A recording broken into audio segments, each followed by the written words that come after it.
Anong flavor ng coffee na gusto ko galing sa inyo? Sa... Sa? Tutuloy. Ano daw? Hindi ko na itutuloy. Oh my gosh. Muling naging usap-usapan ngayon ang PBB Collab housemate na si AZ Martinez dahil sa kanyang joke na tila hindi angkop sa national TV. Sa isang video clip mula sa livestream ng PBB, nag-uusap ang mga housemates sabay humirit si AZ ng isang joke na tila hindi magandang biro para sa mga viewers lalo na sa mga bata. Sa biro niyang ito, tinanong niya kung anong flavor ng kape ang gusto niyang manggaling mula sa mga housemates. Makikitang biglang nag-iba ang reaksyon ni Esner dito lalo na't alam niyang hindi maganda ang sagot dito.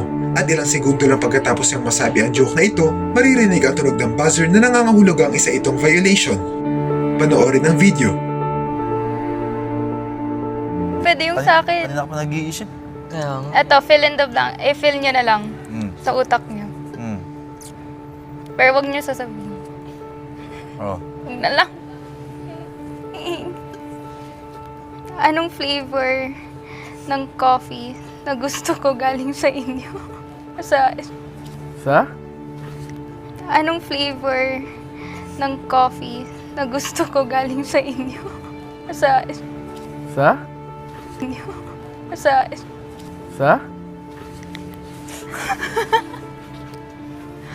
Wala. Possible. Hindi ko natutuloy. Ano daw? Hindi ko na itutuloy. Anong flavor daw ng coffee gusto niyo galing sa atin? Oh. Hindi sa Mali. Mali question ko. Bra. Nakalimutan ko na. No, mali. No, mali. No, mali. No.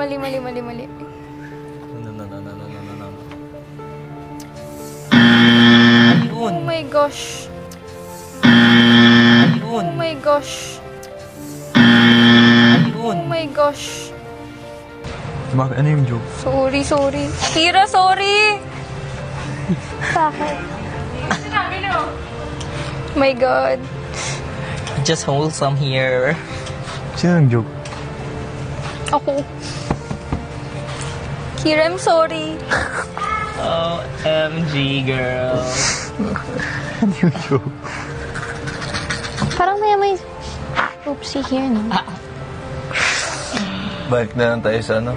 Kamali pa yung... Soap na. Balik na tayo sa soap. And then, naka-product placement na ako kanina. Anong kape ang masarap? Nescafe. I know, girl. I know.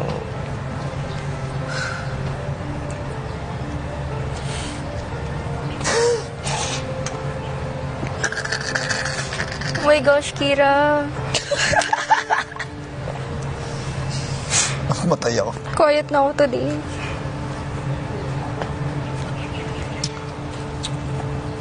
Lalaban mo na yung damit mo.